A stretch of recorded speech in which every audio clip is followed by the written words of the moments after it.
Hi everyone, it's been a little while since I've done a video. That's mainly because I've sort of taken a bit of a break from painting miniatures.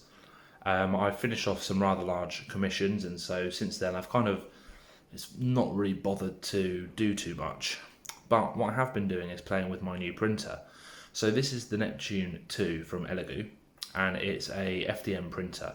So my previous printer, if you've seen the videos, is a resin printer.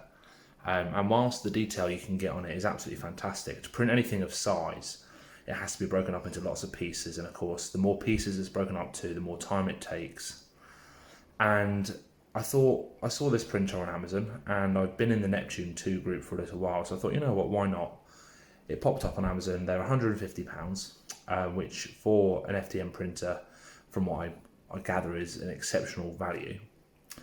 And these are by no means perfect prints. I've been printing them for a friend of mine, and it's been a bit of trial and error to get the print settings right. There's still bits I'm learning, so there are imperfections here and there. But these files, they come from MTM Printworks, that's MTM, and I believe the guy's based in Canada because he was selling the entire set of STLs for this White City set for $15 Canadian. And so in sterling, that works out at about £7-8. So I sent it to some friends of mine, and one of them was like, you know what, I fancy that. So he bought the files. He's been buying filament for me as I've gone through, and I've been printing it out for him. And this is the end result. So you can see there's a lot here. This is laid out diagonally across a 4-foot by 4-foot mat. So there's more than enough here to go across half a table. There's a variety of different pieces as well. So if we look in closely, we've got these individual blocks. So these are relatively short. These are just straight wall segments. We've got these parts here, which are ramparts, which has got a little sort of like bastion on it. And all of the pieces are printed in two. And at the moment, just balanced. We've got down the end here, a trebuchet tower. So that should be big enough to fit the Gondorian trebuchet on it. We've got, of course, the gatehouse with a gate, and I'll show you that in a bit more detail in a minute because the gate I've actually printed in resin. And then if I pick you up and fly over a little bit,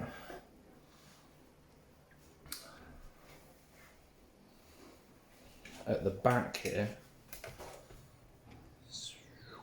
up there, you can see there's a stairwell as well.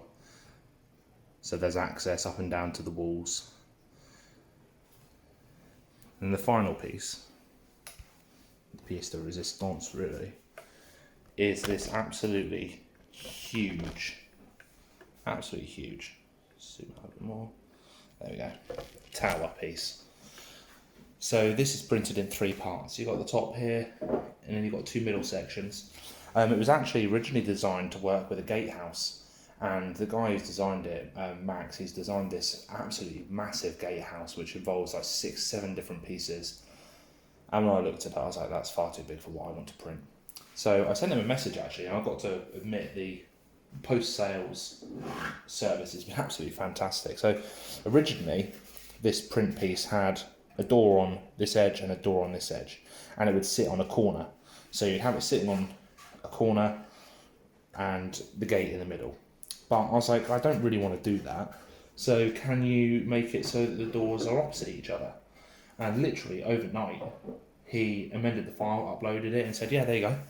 So now we've got a pretty good tower that we can use. The pieces have come out well. Like I said, they're not perfect prints. Some of the quality is not quite great, and that's simply because I haven't really worked out the best print settings yet. So there are bits and pieces here and there that are a bit niggly. Some of the design points, I think, and the guy's designed it, I think he's got plans to work on it. Because, as I said, these are all just separate pieces. There's nothing you can use to clip them together. So one of my thoughts is that you could use a little bit of sort of maybe inch by inch wood to go in each corner so that you can then swap this on top and you don't get an accidental knockover. Of course, it's highly modular, so you can move this around as much as you want, which is definitely an advantage when you're playing games because you don't want to use the same wall setup every time. You might just want to play a scenario where you use a small section of the wall. So if we come in a bit closer, I'll start showing you the parts it's printed in. So to give an example, like I said, this is printed in one solid part. I had some problems with warping on the bottom, but that's simply because I didn't get my settings right. Then inside this one, you've actually got a playable area, and it's quite well designed so that, of course, it doesn't print this all flat. It tapers up inside to save you some filament and save you some time. It does that on all of these pieces where there's a what do you call it, a floor or a ground area. So it's a really nice kit. For $15, really can't complain. And I know he's got plans to add more and more and more to it. So as this grows, I'm really excited to see what he produces, because it's relatively simple, really, isn't it? He just puts some different shapes together, and now he's got those shapes defined. He can go ahead and put them in whatever order he wants. So I'm going to see if we can have a bit of a closer look at the gate here, because the gate really is nice. You can't particularly see it because I've sprayed it black, which is a great idea. If I take it out, you can see the level of detail on that gate. So you've got the trees of Gondor, you've got some soldiers on there, more trees, lots of rivets on the back. It's quite nicely detailed as well with the wood grain. One slight problem with these was that the doors don't seem to be measured particularly well. So when you close the doors, they push right up against each other and they push the archway apart. But I mean, it depends how fussy you really want to be. This isn't a sort of like display standard set, really. It's more a war game standard. But yeah, I mean, I could be honest, I'm very impressed with it. It's taken a long time to print. I think one of these small sections here was about 12 hours, maybe a bit more. These bigger sections were about 18 hours.